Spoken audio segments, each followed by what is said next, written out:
It was an ordeal that ended in flash grenades and gunfire, the deaths of 2 innocent people, and the death of the man who started it all. A hostage taker who seized a cafe in Sydney, Australia, and held the attention of people around the world. The ordeal may be over, but the questions have just begun. It was a tense 16 hours after the smoke cleared, the senseless loss became apparent. The victims, 38-year-old lawyer and mother of 3, Katrina Dawson. She died in hospital. And there are reports the 34-year-old manager of the cafe, Tori Johnson, was fatally shot trying to wrestle the weapon away from the gunman. That's when police moved in.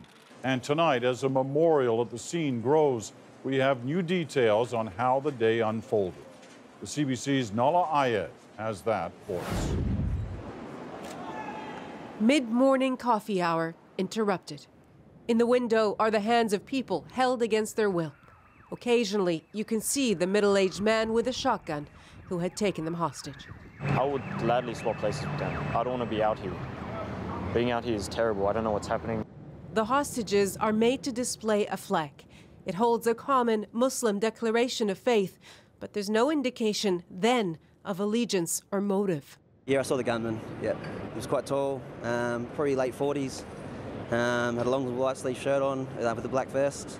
He was very calm. He was just pacing. Police evacuated the area and put the city centre on lockdown.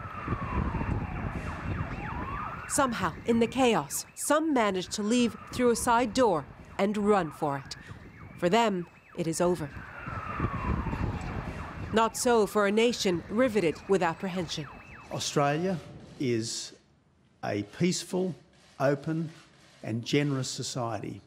Nothing should ever change that. These words are my bullets. The gunman was identified as Man Haron Moniz, convicted of harassing by letter families of Australian soldiers killed in Afghanistan, also facing several charges of sexual assault and even of being an accessory to the murder of his ex-wife. By night, police have revealed they are engaged in sensitive negotiations. They won't say with whom. That's something going on. But suddenly, police could hear shots. Then more hostages run out. Apparently believing the remaining hostages were at imminent risk, commandos go in with guns and stun grenades.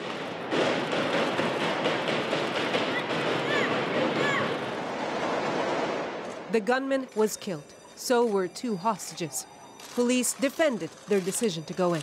They made the call because they believed that at that time, if they didn't enter, there would have been many more lives lost. Australia had been bracing for an attack like this, possibly linked to its involvement in the fight against ISIS. But police say this was an isolated incident, another lone wolf who managed to interrupt many lives. Peter. All right, Nala, thank you. Nala Ayed in London tonight.